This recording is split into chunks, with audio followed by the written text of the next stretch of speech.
నేనేదైతే నీటి భద్రత గురించి మాట్లాడాను, నాగరిక ప్రపంచం మొత్తం ఎక్కడైతే బాగా అభివృద్ధి అయిందంటే ఎక్కడ నీళ్లుంటే అక్కడే అయింది.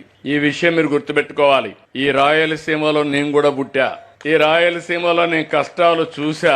రాయలసీమ మీద ఆశ వదులుకున్నారు. ఎడారిగా మారిపోతుందన్నారు. ఎడారిగా మారిపోయిన సూచనలు కూడా వచ్చాయి. ఈ రాయలసీమ ఒకప్పుడు రతనాల సీమ, ఇప్పుడు రాళ్ల సీమగా మారిపోయింది.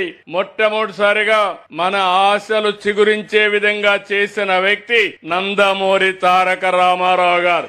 నేను ముఖ్యమంత్రి అయిన తర్వాత కూడా అనంతపూర్ లో రాయదుర్గం ఎడారిగా మారిపోతా ఉంటే డబ్బులు ఖర్చు పెట్టి ఎడారిగా మారకుండా ఉండాలంటే ఏం చేయాలో కార్యక్రమాలు చేశాను. అక్కడి నుంచి మన ప్రయాణం కొనసాగింది. దేశంలో ఇప్పుడు కూడా రెండు జిల్లాలు తక్కువ వర్షపాతం పడే జిల్లాలు, అది అనంతపురం, జైస్వాల్. ఈ 2 జిల్లాలు ఉన్నాయి. ఈ రోజు అంద్రి నీవా తీసుకొచ్చాం, నగిరి గాలేరు తీసుకొచ్చాం, తెలుగు గంగ తీసుకొచ్చాం, కేసీ కెనాల్ ని అనుసంధానం చేశాం, హెచ్ఎల్సీ అన్ని తీసుకున్నాం. రాయలు కట్టినటువంటి రిజర్వాయర్లో నీళ్లు లేక ఎండిపోతే నిన్నే పుట్టపర్తిలో చూస్తే ఒకప్పుడు హెలికాప్టర్ తిరుగుతా చూసేవాడిని. చెట్టు కనపడేది కాదు, నీళ్లు కనపడేది కాదు.